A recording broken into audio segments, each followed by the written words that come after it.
Hey everyone, ओम नमः शिवाय and welcome back to the channel. I hope कि आप सभी ठीक होंगे और अपना भी ध्यान रख रहे होंगे और आप सभी की तैयारी भी एकदम अच्छे से चल रही होगी। तो आज है 3 जुलाई 2025 और आज है मेरा बीटीसी यानी कि डीएलएड के सेकंड सेमेस्टर का प्रैक्टिकल।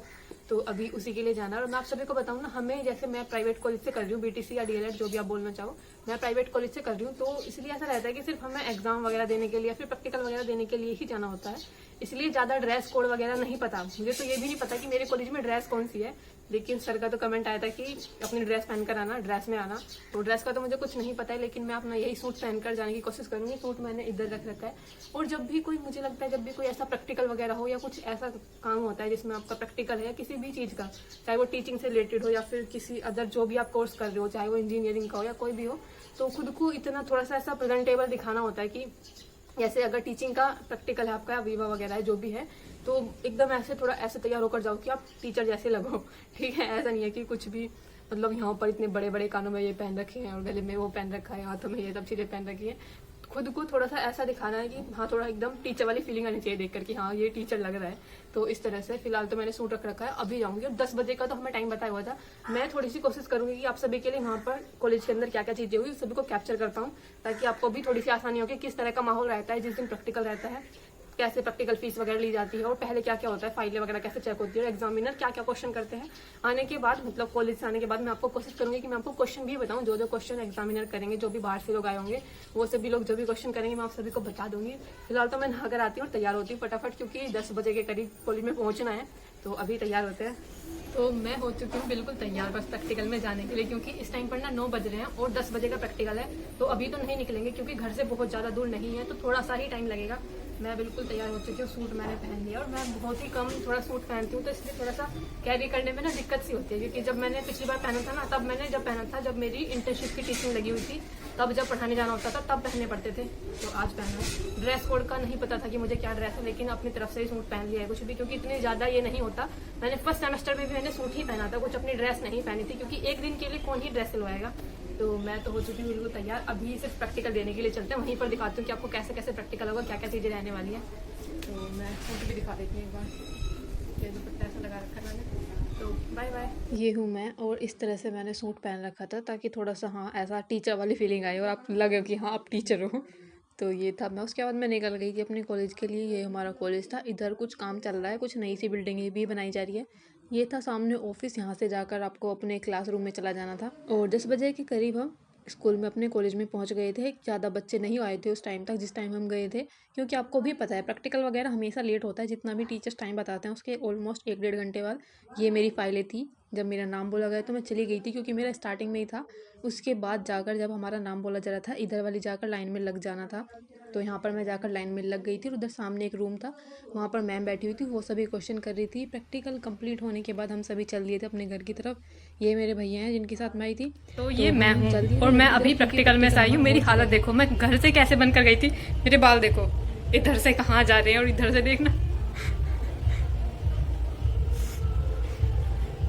मैं जस्ट अभी प्रैक्टिकल देकर आई हूँ, मेरी हालत देखो, गर्मी इतनी ज़्यादा हो रही है ना। तो अभी प्रैक्टिकल का एक अच्छा सा रिव्यू मैं देने वाली हूँ, क्या क्या मुझसे क्वेश्चन किए थे मैम ने। बड़ी ही स्ट्रिक्ट मैम थी, तो सभी चीज़ें मैं आपको बताऊंगी। अभी थोड़ा सा रेस्ट कर लेती हूँ पहले। तो bye bye, take care and Radhe Radhe.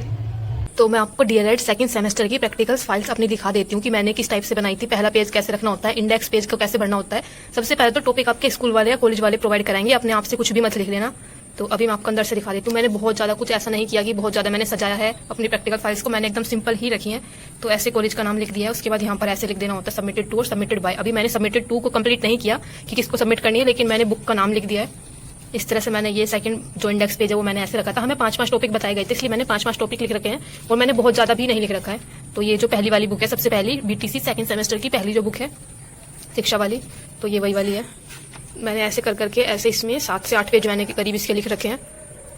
तो इस टाइप के मैंने बनाए थे अपने प्रैक्टिकल फाइल्स। ये मैं इसलिए प्रोवाइड करा रही हूँ आप सभी को वीडियो, ताकि आपको थोड़ी सी आसानी हो।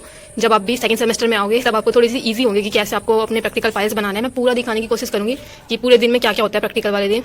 तो ये सभी टॉपिक्स हमें बताए गए थे, ये मैंने लिखा था। और लास्ट पेज इसका ये है, ये थी फर्स्ट और ये है सेकंड पेपर की फाइल, प्रारंभिक शिक्षा के नवीन प्रयास, ये सेकंड पेपर आई थिंक। तो इसमें देखो इस टाइप से बनाए थे मैंने। इसमें ये 5 टॉपिक मैंने लिखे थे और अंदर से इतना ज़्यादा दिखाने की ज़रूरत नहीं है, क्योंकि सभी वही चीज़ें हैं। जितने टॉपिक्स मैंने आपको बाहर दिखाए सभी वही टॉपिक्स इस बुक के इसके अंदर हैं। और ये है विज्ञान की फाइल। मैंने कुछ जहाँ पर मुझे इंपॉर्टेंट लगा वहाँ पर मैंने कुछ डायग्राम बनाने की भी कोशिश की है, लेकिन विज्ञान वाले चैप्टर में मैंने अभी नहीं बनाए हैं। अगर टाइम लगता है तो अभी बना दूंगी। फिर मैं आपको एक चार्ट पेपर भी दिखाऊंगी, क्योंकि हमें एक चार्ट पेपर बनाने के लिए भी बताया गया था। मैंने चार्ट पेपर भी बनाया है। तो इस टाइप से थे। मैंने अपनी फाइलें खुद ही लिखी हैं पूरी सारी। ये साइंस वाला है, इसमें भी पूरे चैप्टर कंप्लीट है। और ये है मैथ की फाइल मेरी, जो कि है 4th बुक है, मैथ की जो बुक है। इसके अंदर मैंने शायद कुछ डायग्राम वगैरह बनाए हैं। ये सारी चीज़ें मैंने लिखी थी। इसके अंदर कुछ ज़्यादा कुछ खास नहीं था, तो मैंने सिंपल से ये त्रिभुज का, आयत का और वर्ग का एक डायग्राम बना दिया था यहाँ पर। बाकी इसमें इस तरह से आप लिख सकते हो। आपको बहुत ज़्यादा फैंसी नहीं लिखना होता, क्योंकि बहुत ज़्यादा रंग बिरंगा लिखा हुआ है, चमकीली पेंसिल से लिखा हुआ ज़्यादा अच्छा नहीं लगता। नॉर्मल सा ही ठीक लगता है। तो ये थी मैथ वाली फाइल। ये है सामाजिक विज्ञान की। ये भी मैंने ऐसे ही रख रखी, एकदम सिंपल सी। ये 5 टॉपिक्स हमें लिखवाने के लिए बोला गया था। जितना भी आपको लिखना होता है ना टॉपिक, अगर आपको खुद से लिखने होंगे ना, तो आप कोशिश करना कि आसान से टॉपिक लिखना, ताकि अगर एग्जामिनर उनसे क्वेश्चन पूछते हैं तो आपके आसान ही क्वेश्चन बने। मैंने भी, हमें 10 टॉपिक बताए गए थे, उसमें से 5 लिखने थे, तो मैंने 5 वही चूज किए थे जो मुझे आसान लगते हैं, जो मुझे सही लगते हैं। इसलिए देखो ये सारे चैप्टर्स हैं।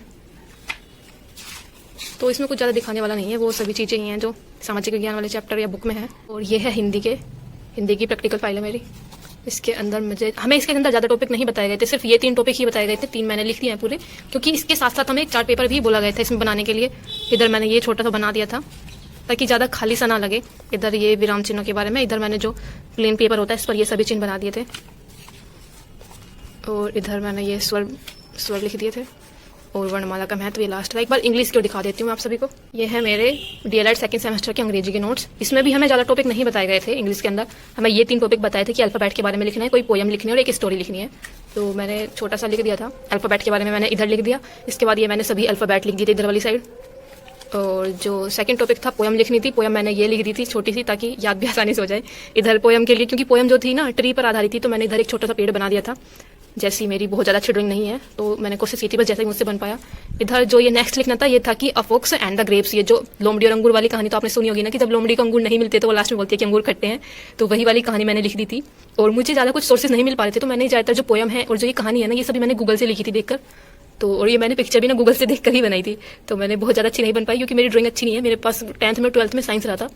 उसके बाद बहुत टाइम बाद मैंने शायद ऐसे ड्राइंग बनाई होगी, बट ठीक है जितना भी है। और सारी फाइल्स वगैरह हो गई है। मैं आपको एक बार प्रैक्टिकल का चार्ट और दिखा देती हूँ। तो ये बनाया था मैंने हिंदी के लिए चार्ट, क्योंकि हमें हिंदी वाली जो फाइल बनानी थी उसमें हमें सर ने या मैम ने फाइल बनाने के साथ साथ चार्ट भी बनाने के लिए बोला था, जिसमें हमें विराम चिन्हों को दर्शाना था। कुछ प्रमुख विराम चिन्ह मैंने यहाँ पर लिख दिए थे। उसके बाद पत्रों के जो प्रकार होते हैं उनको अलग अलग दर्शाना था। तो मैंने ये पूरा चार्ट पेपर बनाया था। इसके मैंने सेकंड वाली साइड भी मैंने कुछ बनाया हुआ था, वो भी मैं आपको दिखा देती हूँ क्या था। और चार्ट पेपर के सेकंड वाली साइड मैंने हिंदी वर्णमाला को लिख दिया था, क्योंकि हमें ये 3 टॉपिक्स ही मैंने फाइल में लिखे थे और यही 3 टॉपिक्स मैंने चार्ट पेपर पर भी बनाए थे।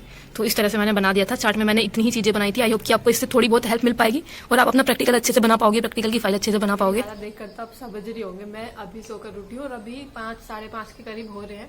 तो सुबह प्रैक्टिकल था और 10 बजे तक हम चले गए थे और आए थे घर पर आए थे जो 2:30-2 बजे के करीब हम घर पर आ गए थे, क्योंकि मेरे भैया मतलब मेरे कजिन भैया भी हैं, उनका भी था। तो उस टाइम पर हम 2:30-2 बजे के करीब घर पर आ गए थे। प्रैक्टिकल वगैरह हो गया था। अब मैं आपको बता देती हूँ क्या क्या क्वेश्चन मैम ने किए थे। तो मेरा नाम मतलब सी से स्टार्ट होता है, तो मेरा नंबर जो है स्टार्टिंग में ही आ गया था। और मैं बात करूँ ना, देखो BEd या BTC काफी बच्चे करते हैं, लेकिन जो 2nd सेमेस्टर में BTC के 2nd सेमेस्टर में प्रैक्टिकल देने के लिए आए थे बहुत कम बच्चे थे। मुझे लगता है शायद 40-50 बच्चे हमारे कॉलेज में प्रैक्टिकल देने के लिए आए थे, बाकी लोगों ने नहीं दिया था। उनमें से भी कुछ लोग तो इतने महान होते हैं, फाइल भी नहीं बनाकर लाए थे, स्पेशली लड़के लोग।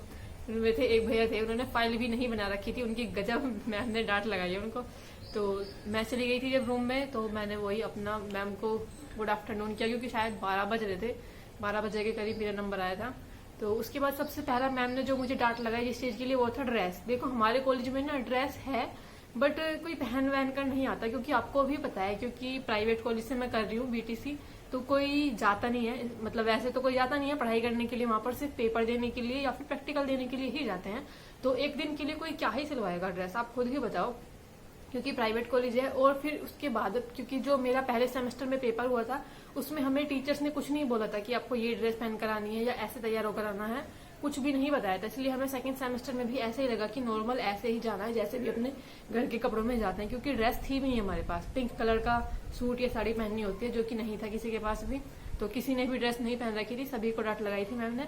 और मेरा तो पहला ही नंबर था, तो मुझे भी बहुत अच्छे तरह डांट लगाई थी कि ड्रेस है आपकी। तो इस चीज के लिए बोला था। बाकी तो देखो उनके क्वेश्चन में आप सभी को बताती हूँ क्वेश्चन क्या क्या किए थे। सबसे पहले तो उन्होंने पूछा था कि आपका एग्जाम कब कब हुआ था, किस डेट में हुआ था, वो मैंने बता दिया था 3, 4 और 5 अप्रैल में। और उसके बाद मैम ने क्वेश्चन किया था कि सारी बुक्स के नाम बताओ सीक्वेंस में, कि पहली बुक कौन सी थी, ऐसे पूरी 7 की 7 बुक्स के नाम मैंने बता दिए थे। तो मैम थोड़ा इतना नर्वस सा कर देती है ना कि आप जब प्रैक्टिकल वगैरह दे रहे हो तो मैं थोड़ा सा पहली और दूसरी बुक में थोड़ा सा कंफ्यूज सा हो रही थी, लेकिन मैंने क्लियर कर दी थी कि हाँ बिल्कुल एग्जैक्ट ये वाले नाम है। तो ये हो गया था। उसके बाद मैम ने पूछा था मुझसे कि जो वुड का घोषणा पत्र, मतलब वुड ने जो शिक्षा नीति दी थी वो कब दी थी, उसमें क्या क्या चीजें बताई थी। मैंने वो बता दिया था कि 1854 में उनका जो घोषणा पत्र आया था उसके बारे में बता दिया। तो उसके बाद मैम बोलने लगी कि इसका मतलब, पहले तो पूछा था कि इसमें अच्छी चीजें क्या थी, वुड का जो घोषणा पत्र था इसकी अच्छी चीजें क्या थी, तो मैंने बता दिया था। उसका सन भी पूछा था मुझसे, वो भी बता दिया था। उसके बाद मैम ने पूछा था कि उसके दोष क्या थे, वुड की घोषणा नीति जो घोषणा पत्र था उनका, उसके दोष क्या थे, वो भी फिर मैंने बता दिया था। तो क्वेश्चन तो सिर्फ यही पूछे थे। उसके बाद शायद एक और पूछा था मैम ने कि कोठारी आयोग कब आया था, वो भी मैंने बता दिया था। आसान सा था एक, कि मतलब उसका सन पूछा हुआ था। तो मुझे नहीं लगता कोठारी आयोग के बारे में वैसे शायद ज्यादा नहीं है हमारी कोई सी भी बुक्स के अंदर, लेकिन मैंने सीटेट वगैरह की तैयारी की है तो मुझे पता था कोठारी आयोग कब आया था। 1964 और 66 के टाइम पर आया था और प्रोफेसर दौलत सिंह कोठारी जो थे इसके अध्यक्ष थे।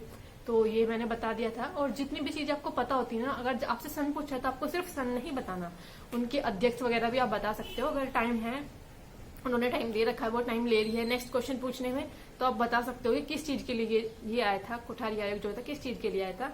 एक पूछा था सर्व शिक्षा अभियान, उसके लिए मैंने 2001 बताया था शायद, तो वो भी क्वेश्चन मेरा हो गया था। तो यही कुछ 4-5 क्वेश्चन मैम ने किए थे, ज्यादा क्वेश्चन नहीं किए थे। बस ड्रेस ना पहन कर आने के लिए डांट रही थी, और वो सभी को बोल रही थी, क्योंकि हमारे कॉलेज में प्राइवेट कॉलेज है, कोई भी बच्चा मतलब वैसे पढ़ाई करने के लिए तो आता नहीं है, सिर्फ पेपर देने के लिए और प्रैक्टिकल देने के लिए आते हैं, इसलिए किसी के पास भी ड्रेस नहीं थी, सबको ही डांट पड़ी थी इक्वली। तो सभी चीजें मैंने आप सभी को क्लियर कर दिया। बाकी आपका कोई क्वेश्चन हो कि बीटीसी या डीएलएड के प्रैक्टिकल से लेकर कोई भी क्वेश्चन हो तो आप कमेंट कर सकते हो। मिलते हैं नेक्स्ट वीडियो में, तब तक के लिए bye bye, take care and Radhe Radhe.